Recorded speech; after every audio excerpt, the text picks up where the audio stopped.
پیغام رمضان.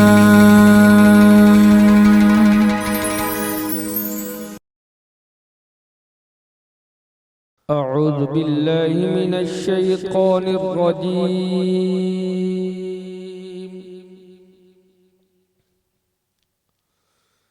بسم الله الرحمن الرحيم.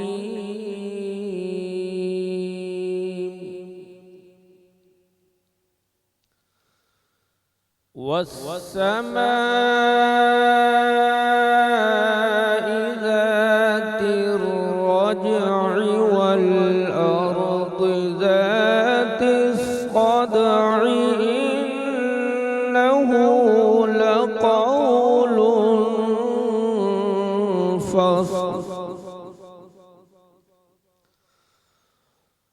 وما هو بالهزل إنهم يكيدون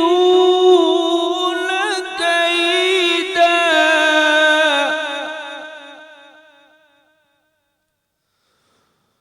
وأكيد كيدا فمهل الكافرين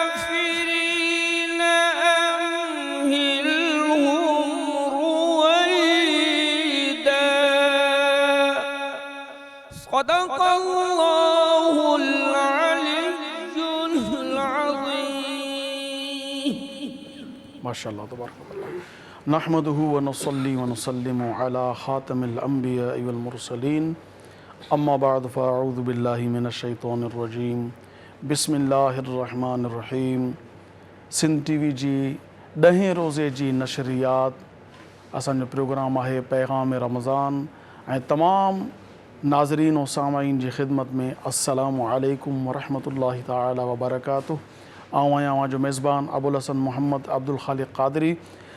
ماشاء اللہ اج اسانجو جو ٹاپک ہے وہ 10 رمضان المبارک جی مناسبت سان جی کائنات پورے میں سید زادہ سید زادیوں شہزادہ شہزادیوں ہیں انہن سبنی جی نانی سگوری جو تذکرو کنداسوں انشاءاللہ تبارک و تعالی. یعنی مجھو موضوع سخن حضرت سیدتنا بی بی خدیجۃ الکبریٰ رضی اللہ تعالی عنہ ہی وہ خوش نصیب عورت ہے کائنات میں سب کھاں پہریں جے کہ اللہ پاک کائنات خلقی پنجے آخری نبی حضرت محمد صلی اللہ علیہ وآلہ وسلم جن جی ذات اقدس جی خاطر ان محبوب جی پہری کوار ان محبوب مدینی والے سرکار علیہ السلام جن جی پہریں جکا ہے وہ کوار ہے پہریں گھر واری ہے. ماشاءاللہ تبارک و تعالی جیڈو اللہ تبارک و تعالی کھین حسن ڈنو اوڈی شرافت ڈنی اوڈی عظمت ڈنی اوڈی برکت ڈنی قیامت تائیں سندن آل قائم و دائم رہندی. قیامت کا آگے تائیں جیتر تائیں اللہ پاک چاہیں دو تو ہی وہ بابرکت ہستی ہے جن جے نسب ماں سید زادہ پیدا تھیا ہیں. الحمدللہ اج ام المومنین تمام مومنین جی اماں بی بی خدیجۃ الکبریٰ رضی اللہ تعالیٰ عنہ جی زندگی مبارک جے مختلف پہلوؤں تے ڳالھائڻ جی کوشش کنداسوں. انہی سلسلے میں اساں اج پرے کھاں ایک پانجو مہمان عالم دین گھرایو ہے. ان جو تعلق بلوچستان جے شہر سبی سان ہے. وہ اتاں کھاں کہیں تشریف وٹھی آیا ماشاءاللہ انہن تخصص فی الفقہ یعنی مفتی جو کورس بھی کرے چکا ہیں عالم دین ہیں مفتی ہیں بہترین گفتگو کندڑ ہیں ماشاءاللہ. ہی بھی ہے اسان جی سندھ ٹی وی جو تر امتیاز ہے جو سندھ جو وہ حصو جو کیترو عرصو اگ میں سندھ ہو سبی ان جی نشانی ہیر بھی اویں سبی ویندو بلوچستان جے شہر میں اوہاں کے بولی اتنے عام جگہ ڳالھائی تھی ونے وہ سندھی ملندی. اتاں جی سندھی تھوڑو ہر ضلع میں جی ڈفرینٹ ہوندی ہے تھوڑو ڈفرینٹ ہوندی छो त असांजा मुफ़्ती साहब जेका गुफ़्तगू कंदा उन अंदाज़ में कंदा. ज़ाहिर उन जी जेकी ॿोली आहे थोरो फ़र्क़ु हूंदो मगर आहे सिंधी ॿोली माशाअल्लाह. असांखे फ़ख़्रु आहे पंहिंजे अल्लाह तबारक व ताला जी इन अता ते जो हुन असांखे सुवारी सिंध में पैदा फरमायो ऐं सोना सोना आलिम भी ॾिना सोनी धरती ॾिनी सोनी ॿोली ॾिनी. असीं हुन करीम रब जल्द जलाल जो शुक्र अदा करियूं था. अॼु हिन ख़ासि नशिस्त जा असांजा महिमान आहिनि अल्लामा ज़फ़रुल्लाह तारिक़ी साहब। अस्सलामु अलैकुम। वालेकुम सलाम व मोहतरम रहमतुल्लाहि व ख़ुश आहियो? बरकातहू। साईं अल्लाह जा अहसान शुक्र अल्लाह आहे। पाक ख़ैरियत सां आहियो? ख़ुशि रखी अल्हम्दुलिल्लाह। अल्लाह जा तव्हांजी अहसान महिरबानी, तव्हां तशरीफ़ वठी आया। ऐं असांजे रोज़ाना जीअं असांजे हिन प्रोग्राम जी शुरूआत जेका आहे उहा तिलावत क़ुरान पाक सां थींदी आहे। उहे आहिनि क़ारी फैसल महमूद वड़ाइच। अस्सलामु अलैकुम। वालेकुम अस्सलाम व क़ारी साहब, एक बार रहमतुल्लाहि फिर व आपका शुक्रिया, आप तशरीफ़ लाए।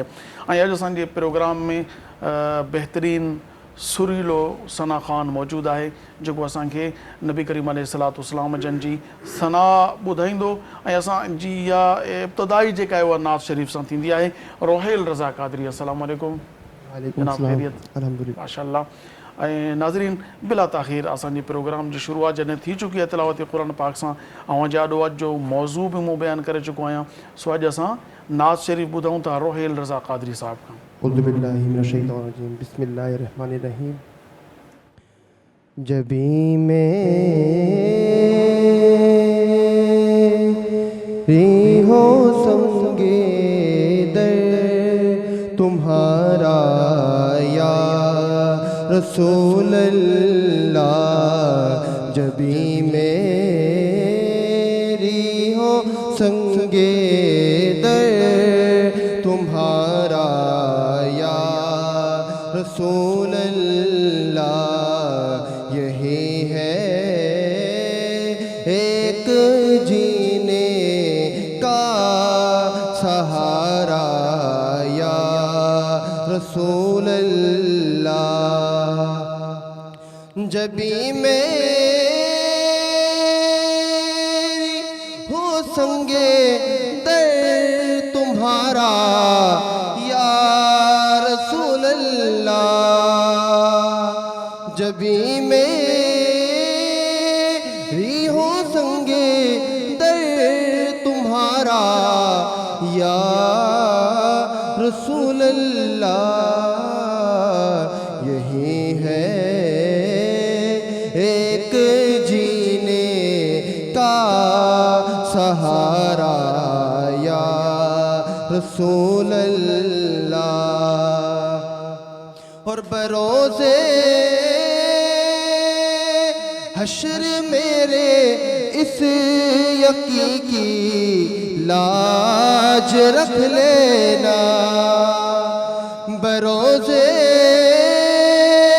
हश्र मेरे इस यकी की लाज रख लेना, तुम्हारा हो तुम्हारा हो तुम्हारा या रसूल अल्लाह, तुम्हारा हो तुम्हारा हो तुम्हारा या रसूल अल्लाह।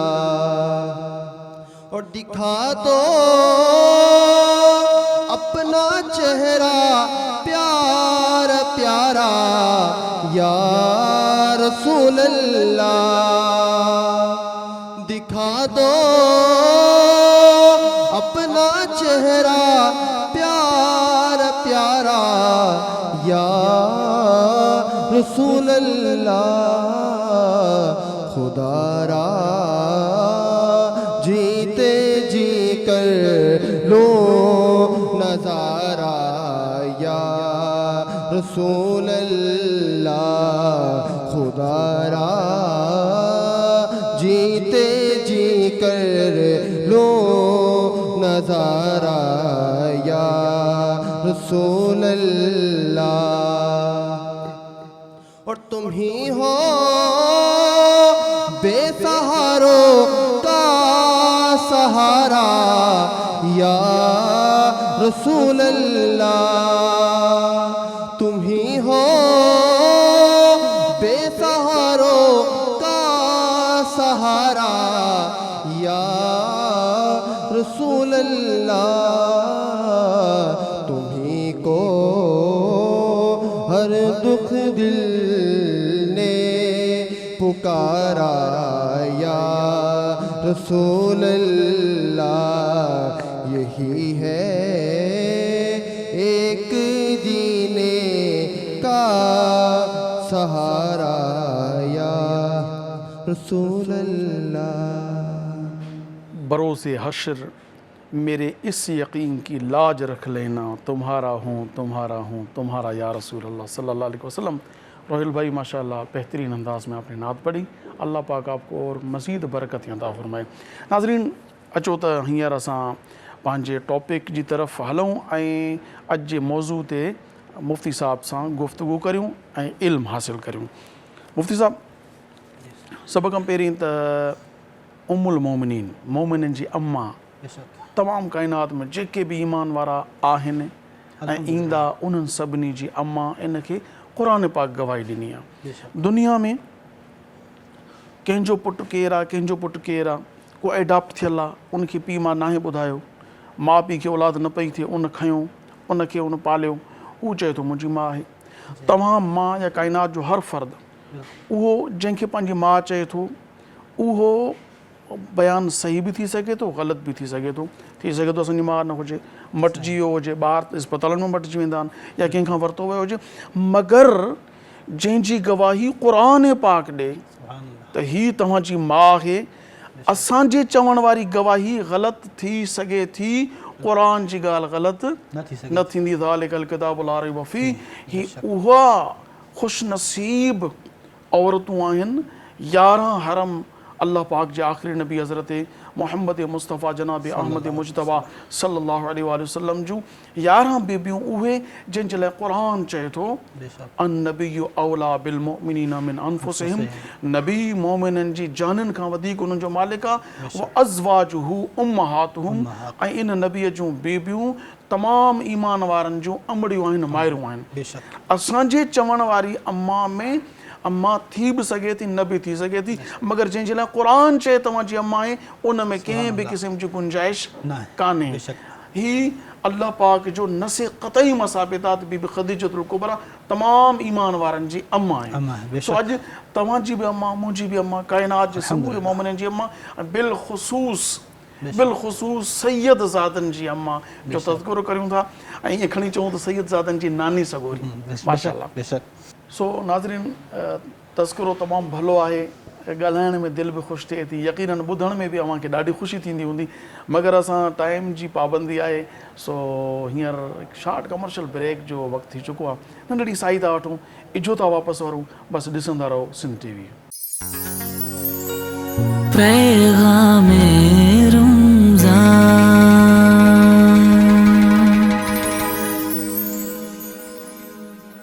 भली कार नाज़रीन, ब्रेक ते वञण खां अॻु में मूं मुफ्ती साहब खां सुवाल कयो हो, उन सुवाल खे कंटिन्यू हितां ई करियूं था. तज़किरो जितां छॾियोसीं उतां ई शुरू.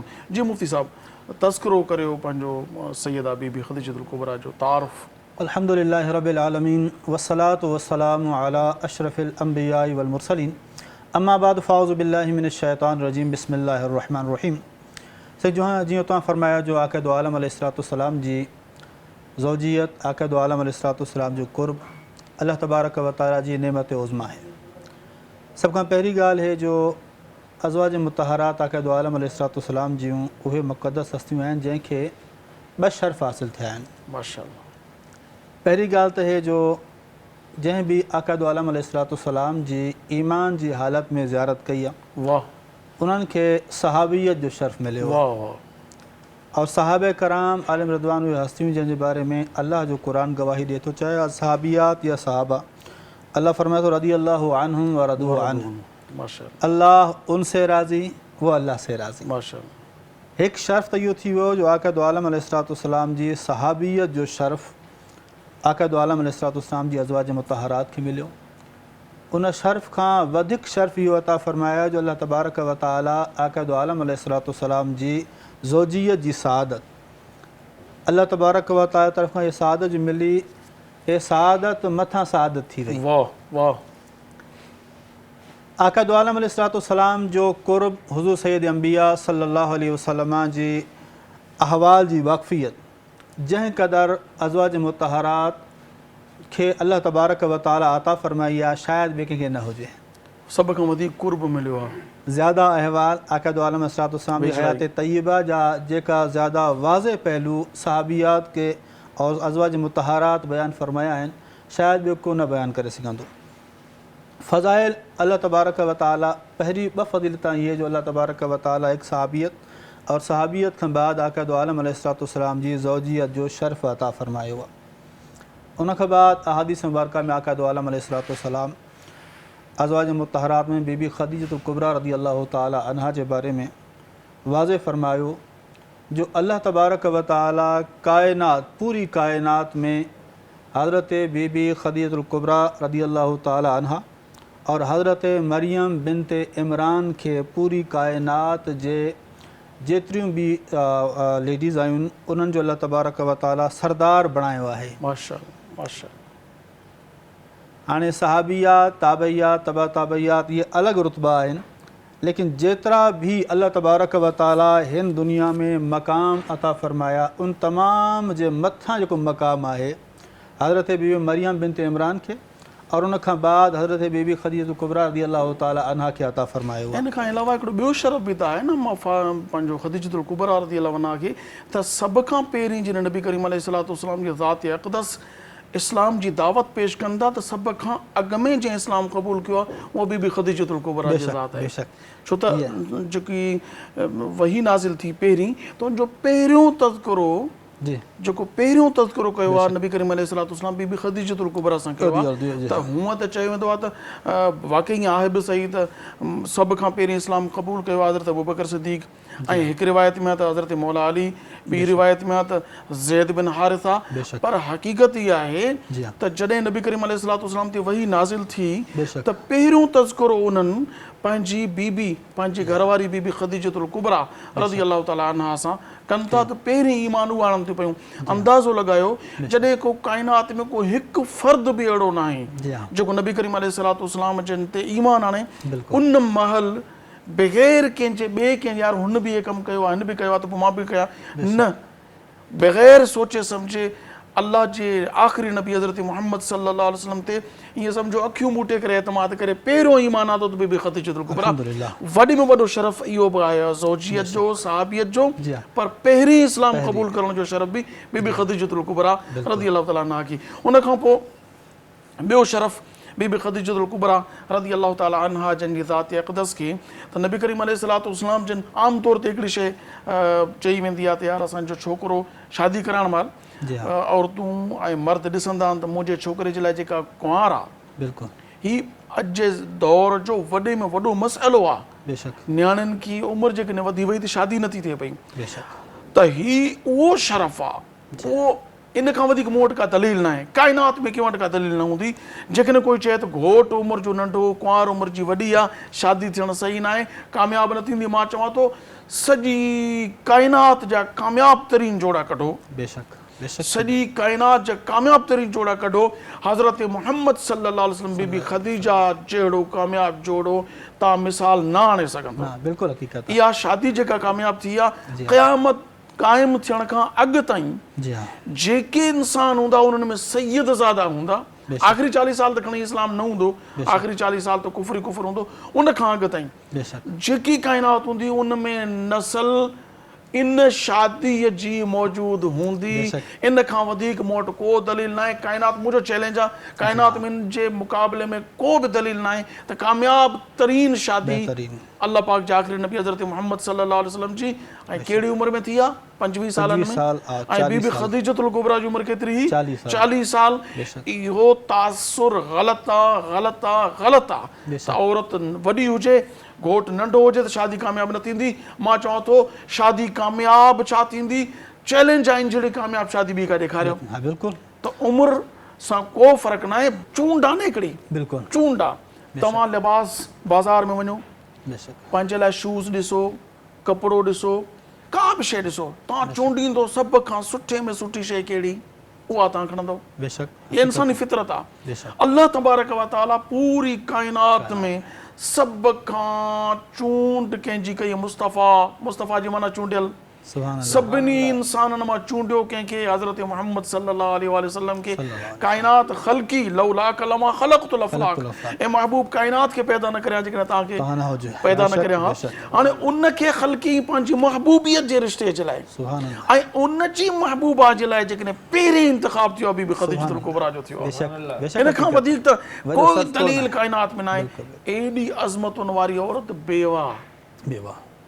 चाहे हा त कंहिं बाक़रा सां शादी कराए अल्लाह जी मर्ज़ी हुई अल्लाह जी ॾाढो कहिड़ी शइ बिल्कुलु देर आहे मगर इहो एॾो वॾो शरफ़ आहे बेवा खे जी हा नबियनि जे इमाम सां पहिरियों निकाह कराए इहो तासुर ख़तमु करे छॾे थी बेवा जी इज़त बेवा जी जेका इज़त आहे ओड़ी इज़त कंहिं ॾेखारियो त बीबी ख़दीजतुल कुबरा बिलउमूम उम्महातुल मोमिनीन जो क़ुरान पाक में तज़किरो अल्हम्दुलिल्लाह बिल्कुलु अल्लाह जे पाक कलाम में अज़वाज मुतहरा जे हवाले सां जेतिरियूं बि अज़वाज मुतअम्मी तौर ते जेकी आयत शायदि तव्हां पढ़ी व अज़वाजुहु उम्महातुहुम अज़वाज ज़ौजा जी जमा जेतिरियूं बि अल्लाह तबारक व तआला जे हबीब करीम अलैहिस्सलाम जे अक़दे निकाह में आयूं उहे सारी जूं सारियूं उम्महातुहुम सुभान अल्लाह तमामु उम्मती जेका क़यामत तक ईंदा उन तमाम जे लाइ उम्महात जो दर्जो अल्लाह तबारक व तआला क़ुरान पाक जी नसे सरीह में अता फ़रमायो वाह हाणे मोमिन चाहे उहो कंहिं ख़िते जो हुजे कंहिं इलाइक़े जो हुजे कंहिं ज़बान जो हुजे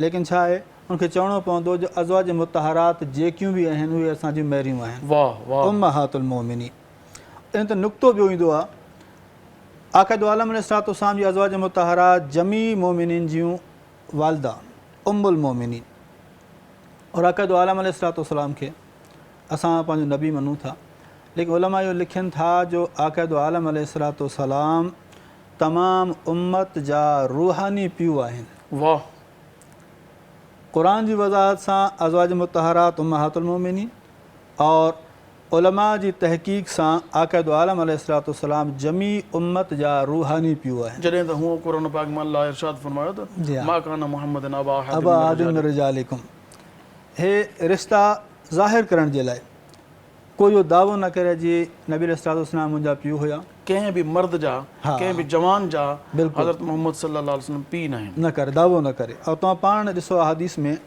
अज़वाज मुतहरात आहिनि उहे बि जॾहिं हदीस रिवायत कयूं थियूं त नथियूं चवनि जो बि मूंखे मुंहिंजे मुड़ुस चयो काल रसूलुल्लाह सल्लल्लाहु अलैहि वसल्लम माशाअल्लाह अगरि हज़रत सीना सिद्दीक़ अकबर रज़ी अल्लाह ताला अनो रिवायत करे थो उहो बि रिश्तो ज़ाहिर नथो करे उहो बि चए थो काल रसूलुल्लाह सल्लल्लाहु अलैहि वसल्लम अलॻि जेतिरा बि रिश्ता अगरि नबी अलैहिस्सलाम सां जुड़िया मुफ़्ती साहब हिते हिकिड़ो नुक़्तो ॿियो बि आहे न मिसाल तौर ते तव्हांजो सॻो भाउ हुजे जी हा तव्हांजो बाबो हुजे बिल्कुलु जॾहिं समूरे मामलात में तारुफ़ कराईंदो मुंहिंजो भाउ मुंहिंजो बाबो मुंहिंजो पुटु बेशक इहो पुटु इहो भाउ इहो बाबो जॾहिं मस्जिद में घिरी नमाज़ जी इमामत करे बिल्कुलु त उन महिल तव्हां हुनखे बाबो न चवंदो पुठियां बाबे जे हा बिल्कुलु पुठियां पुट जे हक़ीक़त पुठियां अदा जे न उते इमाम ई चवंदो इहा तव्हांजे ईमान जी तकमील जी अलामत आहे न त तव्हांजी नमाज़ कान थींदी त जॾहिं बीबी उम्मुल मोमिनीन तज़किरो कंदी या साहबी तज़किरो कंदो हज़रत अबू बकर सिद्दीक़ नबी करीम अलैहिस्सलाम जा सोहरान पर जॾहिं ग़ाल्हि ईंदी ईमान जी त असांजो इमाम असांजो रसूल असांजो त उते असांखे रिश्ता न आहिनि उते असांखे ॾिसणो आहे त असां ग़ुलाम हू असांजो आका जी अच्छा इन खां अलावा अहादीस मुबारका में बीबी ख़दीजतुल कुबरा जा ख़साइस उम्मुल मोमिनीन जो को तज़किरो असल में ॿ ॻाल्हियूं अचनि थियूं रिवायत अहादीस में हिकु हूंदा आहिनि फ़ज़ाइल मीन्स उनजा अल्लाह तबारक व ताला जेको मक़ाम उनखे अता फ़रमाए उन जो बयानु थिए और उहे फ़ज़ाइल ॿिए कंहिं इंसान में भी मौजूदु थी सघनि था। ख़साइस और फ़ज़ाइल में फ़र्क़ु आहे।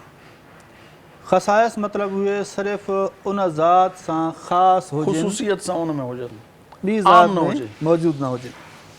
और हज़रत सैयदना ख़दीजतुल कुबरा रज़ी अल्लाह ताला अन्हा जा कई मख़सूस अहिड़ा रिश्ता और अहिड़ा अमाल आहिनि जेका उन्हनि जी ज़ात सां ई ख़ासि आहिनि। वाह।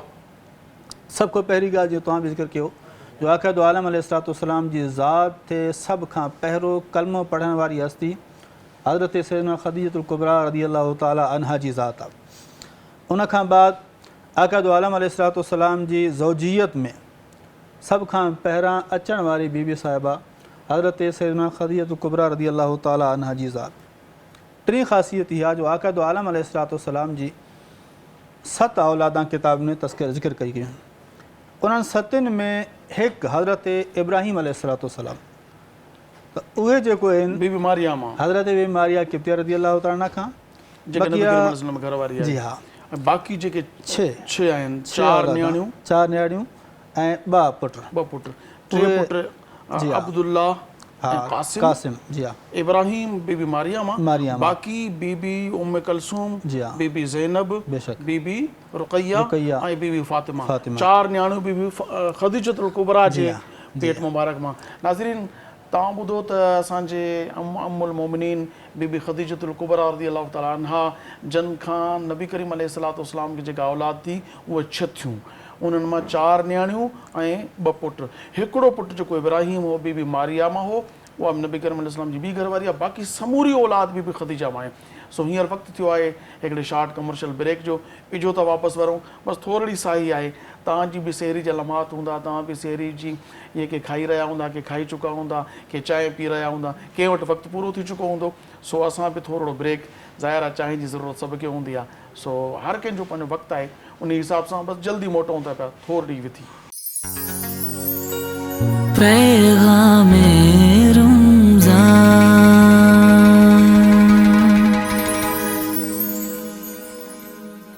भलीकार नाज़रीन, सिंध टीवी जी सेहरी नशरियात जो प्रोग्राम आहे पैगाम रमज़ान। हिकु भेरो वरी अव्हांखे भलीकार। ऐं असांजे हिन ब्रेक में असांखे हिकु ॿिए सना ख़ान बि जॉइन कयो आहे ऐं उनखे भलीकार चवंदुसि, सईद अहमद मदनी साहब। अस्सलाम वालेकुम, बहुत शुक्रिया जनाब।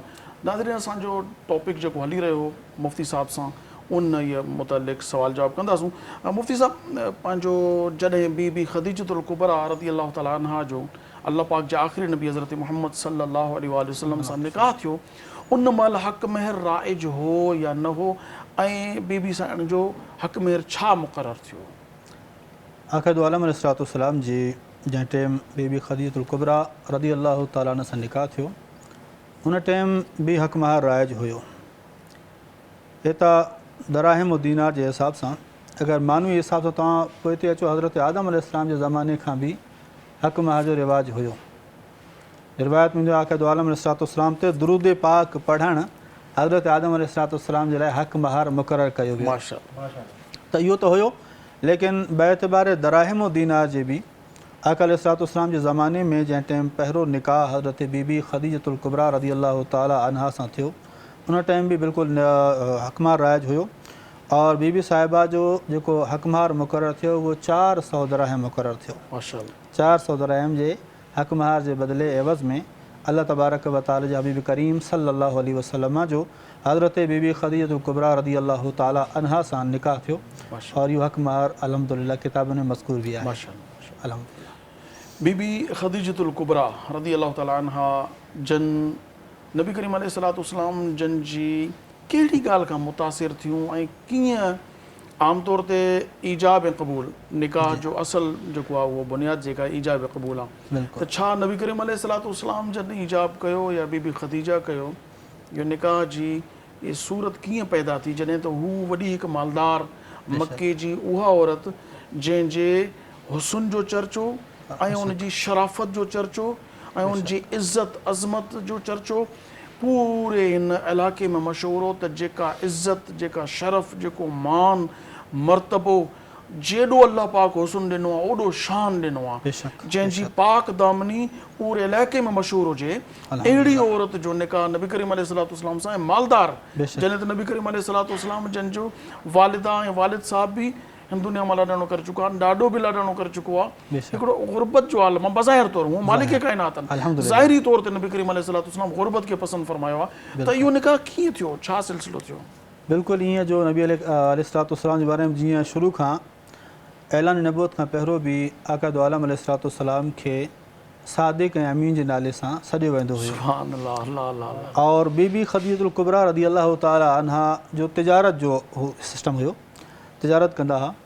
त तिजारत जे मामलात में बीबी साहिबा जो आका अलैहिस्सलातु वस्सलाम सां वास्तो थियो और तिजारत में ईमानदारी और आका दो आलम अलैहिस्सलाम जी दयानतदारी खे ॾिसी करे बीबी साहिबा घणी ज़्यादा मुतासिर थियूं और इन मुतासिर थियण खां बाद बीबी साहिबा जी तरफ़ां जेको ग़ुलाम हो मैसरा जी मैसरा उहो उन सां गॾु हो त शाम जे सफ़र ते ॾिठईं त ईमानदारी जी इंतिहा ऐं ॿी उन शइ जेका मैसरा बयानु कई न उहा इहा हुई त हीउ उहो शख़्स आहे उहो नौजवान आहे जंहिंजे अचण सां बरकत ॾाढी पइजी वई आहे माल में। हालांकि अॻे बि वापारु थींदो हो, उन वापार में एॾो मुनाफ़ो न थियो हो। बीबी ख़दीजा मोकिलींदी हो न त मके खां माल खणी करे शाम में यमन में वञी विकिणी अचो, को बि मोकिले छॾींदा पंहिंजी तरफ़ां। सो जॾहिं हज़रत मोहम्मद सल्लल्लाहु अलैहि वसल्लम खे मोकिलियो वियो त अञा त नबी करीम अलैहिस्सलाम पंहिंजे नबूअत जो इज़हार कयो ई न आहे, 25 सालनि जी उमिरि आहे, 40 में ऐलान नबूअत फरमायो अथऊं।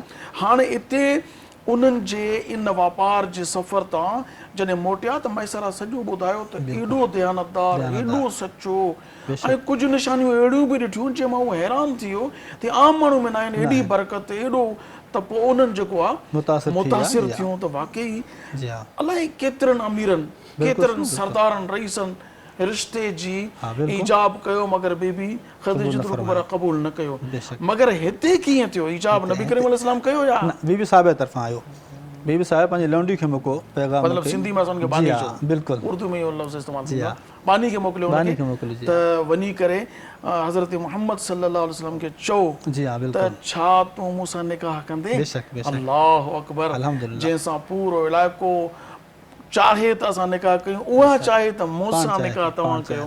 सो हुज़ूर करीम अलैहिस्सलाम जन चाचे सां मशवरो करण खां पोइ निकाह। सो बीबी ख़दीजतुल कुबरा रज़ियल्लाहु तआला अन्हा जंहिंजी शान आज़मत उन महिल जॾहिं नबी करीम अलैहिस्सलाम ग़ुरबत जे आलम में आहिनि, बीबी मालदार आहे, त औरतुनि जो अॼु जे दौर में पंहिंजे मुड़ुस खां माल खे लिकाइण या पासीरो करणु त इहो मुंहिंजो आहे, मुंहिंजे बाबे जो आहे, मां छो थो ॾे तोखे ॾियां, तो ते ख़र्च कयां। पर बीबी साहिब जो छा वर्ताव हुयो माल जे हवाले सां हज़रत मोहम्मद सल्लल्लाहु अलैहि वसल्लम सां? आका दो आलम अलैहिस्सलाम जीअं बीबी साहिबा जो निकाह थियो त निकाह खां बाद तक़रीबन जेतिरा ई मामलात हुया बीबी साहिबा आका दो आलम अलैहिस्सलाम जे हवाले करे छॾिया।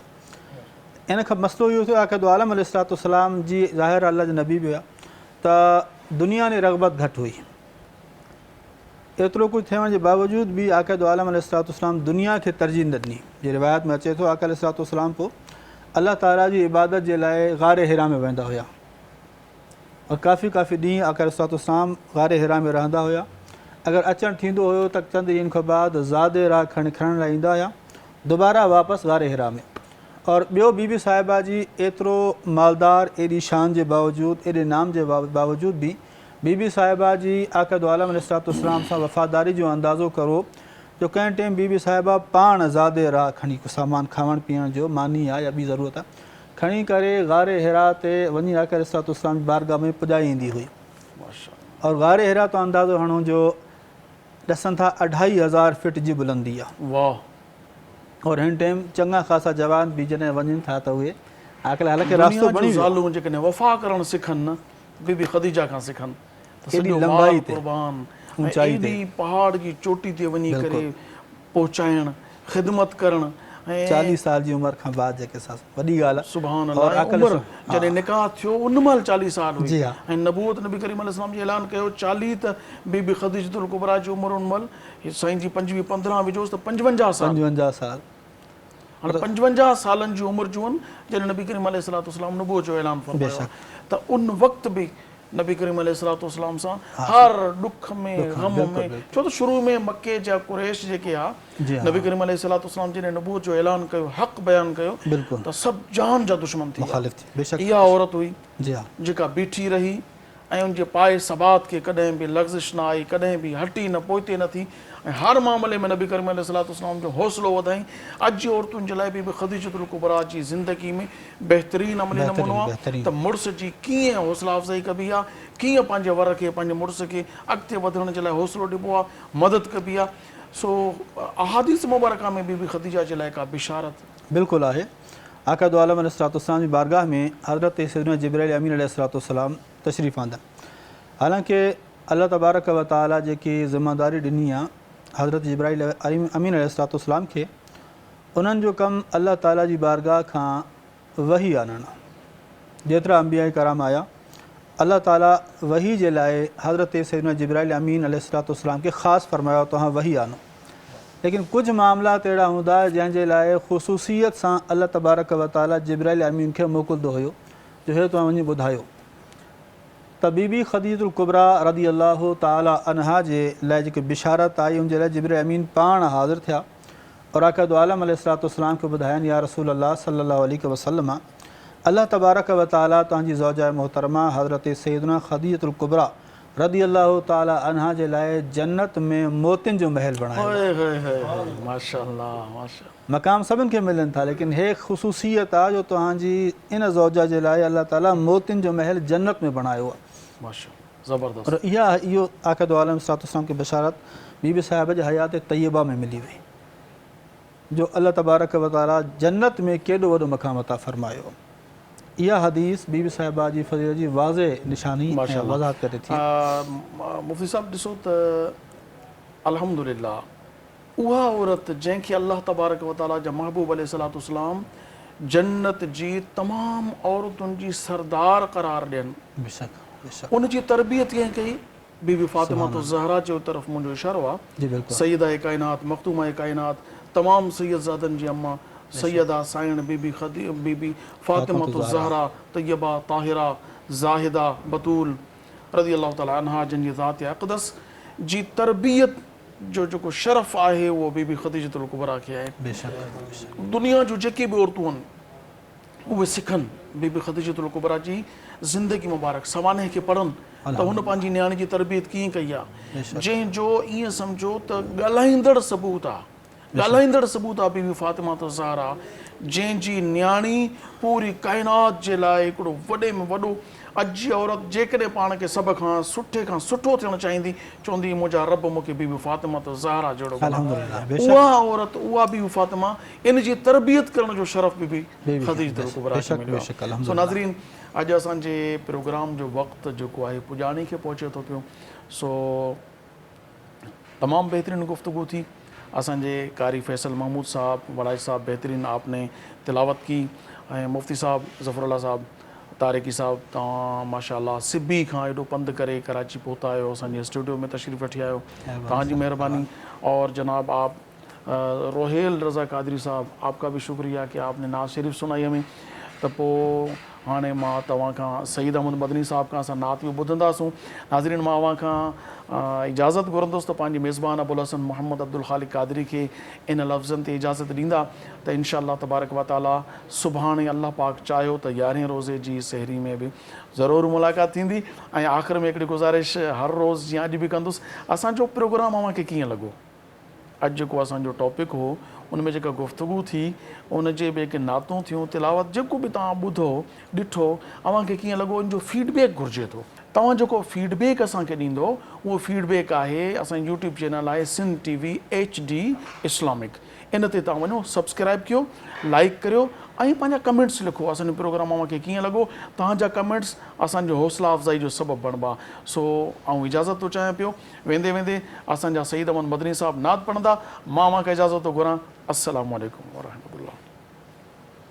उजाले क्यों न हो दीवारो दर में, उजाले क्यों न हो दीवारो दर में, उजाले क्यों न हो दीवारो दर में, उजाले क्यों न हो दीवारो दर में। मैं ज़िक्रे मुस्तफ़ा करता हूँ घर में, मैं ज़िक्रे मुस्तफ़ा करता हूँ घर में। वो जैसे है कोई वैसा नहीं है, वो जैसे है कोई वैसा नहीं है।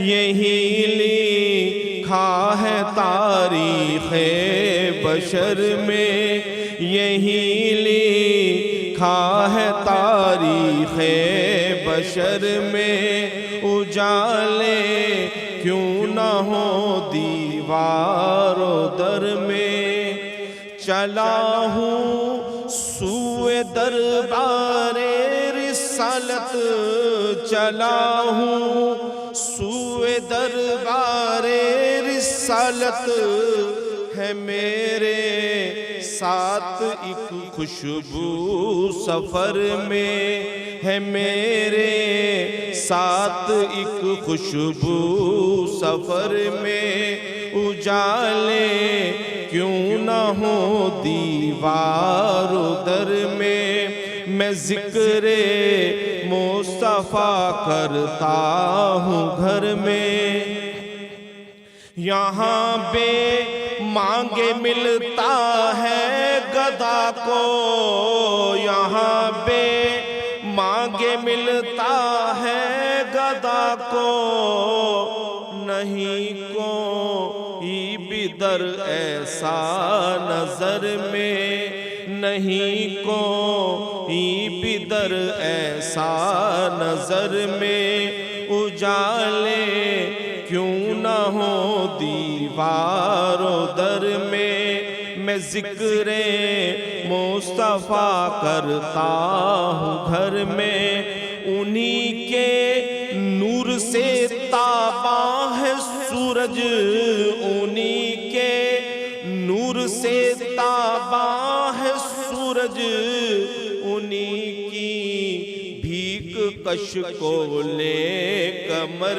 میں، انہی کی بھیک کش کو لے کمر میں، اجالے کیوں نہ ہو دیوار و در میں، میں ذکر مصطفیٰ کرتا ہوں گھر میں، مدینے جاؤں آؤں پھر سے جاؤں، مدینے جاؤں آؤں پھر سے جاؤں، خدا تا عمر رکھے اس سفر میں، خدا تا عمر رکھے اس سفر میں، اجالے کیوں نہ ہو دیوار و در میں، میں ذکر مصطفیٰ کرتا ہوں گھر میں۔